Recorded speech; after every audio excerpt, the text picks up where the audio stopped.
Hello mga yob! Eto na naman tayo. Magluluto na naman tayo ng uulamin natin for dinner. Umaga ngayon dito. Parang ang ganda ng panahon. Kaya lumabas ako.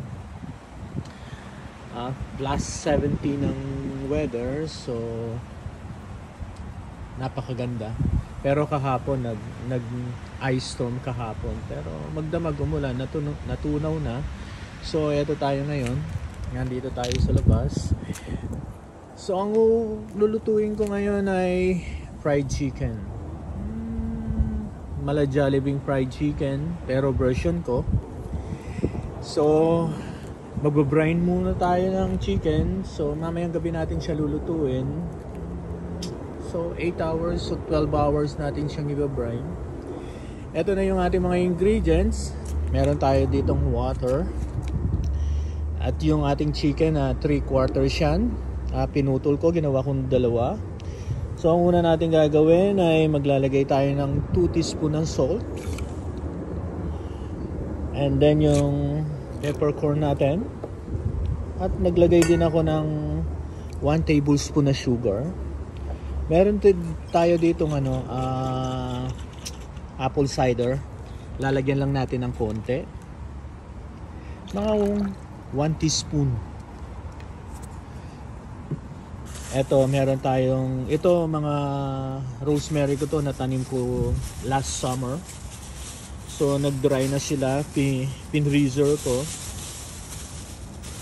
Maglalagay din tayo nito. Pampabango. Ngayon, i-mix lang natin. Ay, naku, nakalimutan ko. Tamad na akong pumasok sa loob. So, ihahalo ko na lang sa kamay ko. Malinis naman ang kamay ko eh. Tutunawin lang natin siya. And then, ilalagay natin yung ating chicken. Ang hirap tunawin ng salt kasi rock salt ang binili ko. Medyo malaki-laki yung mga buo-buo niya. Ngayon ilalagay na natin yung ating chicken.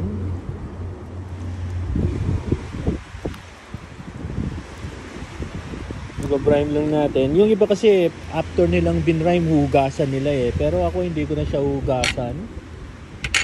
Kasi hindi ko naman siya nilagyan ng maraming salt. And then tatakpan natin.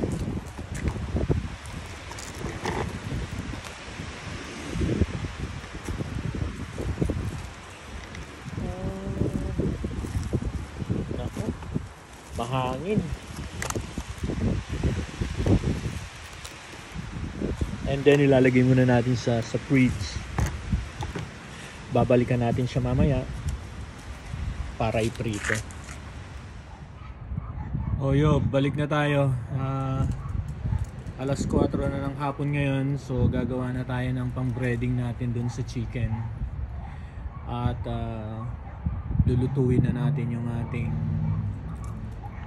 dinner na fried chicken ala Jollibee.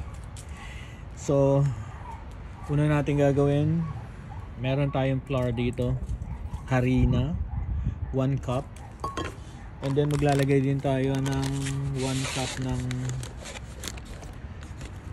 cornstarch. I-mix natin para pampalutong din kasi itong cornstarch na to eh. Ayan. Alam nyo, mahangin dito sa labas eh. Mas gusto ko dito eh. Gusto kong namnamin itong spring. So meron tayo dito garlic powder. Meron tayong sugar. Puro mga 1 teaspoon yan ha. Tapos meron tayong ground pepper. White pepper ang ginamit ko ha. Lalagyan lang natin ng konti, 1 teaspoon. Tapos meron tayong onion powder. Lalagyan din natin ng 1 teaspoon. Tapos meron tayo ditong chicken powder, 1 teaspoon din.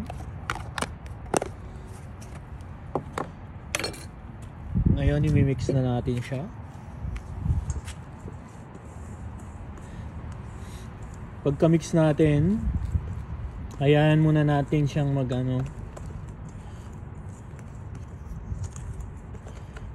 hayaan muna natin siya ng mga 30 minutes. Huwag muna natin kaagad na gamitin.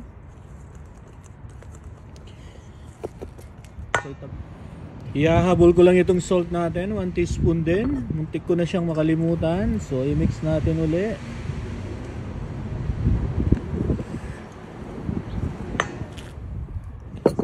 So ito yung chicken natin ngayon. Yung ating binrain kanina. So itong chicken na to, hindi ko na to hugasan o baka sabihin na naman nila bacteria, ipiprito di ba?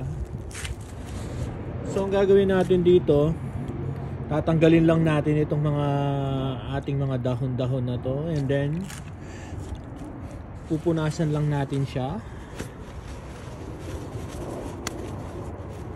Then mamaya tatanggalin natin itong mga to.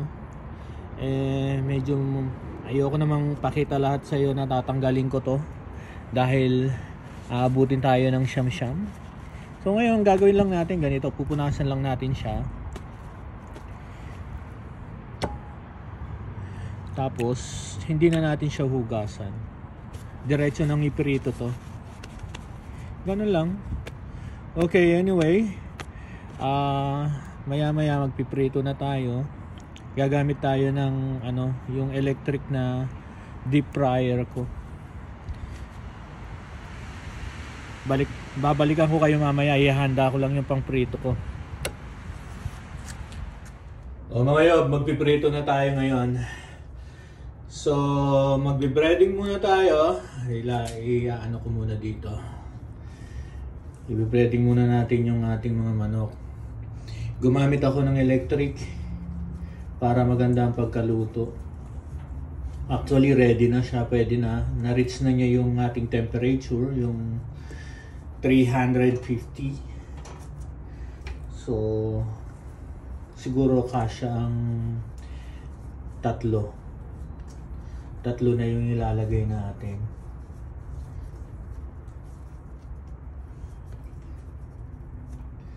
Dalawang hita at saka isang thigh drumstick.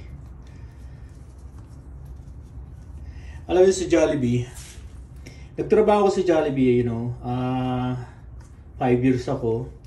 Ang station ko is Priman, and then medyo na ako, pinag PC ako, yung PC yung product controller. So sa Jollibee, yan, i-breading mo lang siya ng ganyan, and then diretso mo na siyang i-drop. Pero ngayon yata na sila, parang pressure cooker, may pressure na yung ginagamit nila. Kami noon lang, ganyan lang, deep fry lang kami na naka-open. 1991 pa yun, kaya ayusin lang natin yun. Yan. Okay. That time, ganyan lang kami noon. Kaya yung mga vlogger dyan o content creator na sinasabi nila na kalasa ng Jollibee, almost daw, ganyan. No, alam niyo ba kung paano nila binabrine yung... Kasi karamihan ng mga vlogger, binabrine lang nila 24 hours. Yung sa Jollibee, binabrine nila yan weeks. Dati sa ano pa yun, sa ang tawag dito, sa Magnolia pa noon ang nag-supply sa amin ng chicken. Anyway, talagang ganon, kanya-kanyang style. Kaya sabi ko nga, yung mga aking mga suki dyan na hindi masaya sa ginagawa ko, Wala tayong magagawa doon. Salamat na lang sa inyo at pinapanood yung mga video ko. Kahit pa paano, kumikita ako sa inyo. Anyway, tama ng daldal. Balikan na natin mamaya. Balikan pala natin mamaya. Yo, tingnan mo. Pag deep fry talaga ang ganda. Pag meron ka talagang fryer, tingnan mo, ang ganda ng pagkaano. At saka hindi dumidikit yung yung ating crumbs. Meron ako biniling crumbs.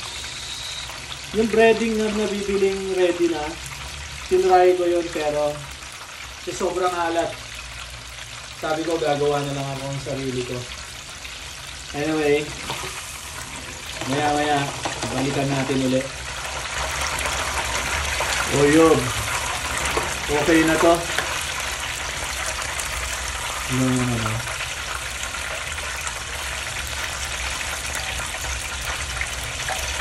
Okay na to.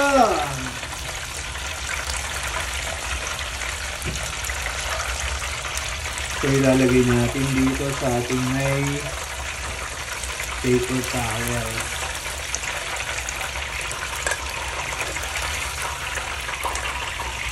Ganun ang kulay. See? Ngayon, hintayin muna natin mag-green yung ating bago tayo mag-drop kasi bumaba ang temperature. Next batch na tayo. Ibabaliktad ko naman pag ganun.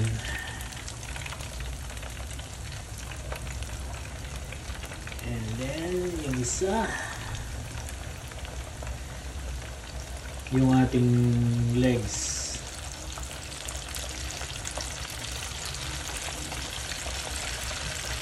I-giging natin yung konti. Ayan. Tapos, tatakpan natin.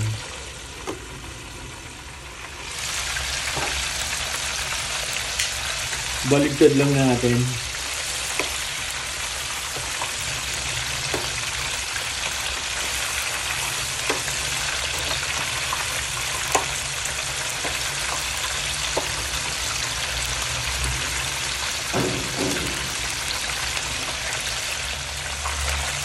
Oh, mga yun. Okay na to. Tingnan mo. Ganda ng pagkaluto ng yun. Kailangan kainin na kagad to para crispy and juicy. Okay? Hanguin na natin. Tingnan mo. Wow.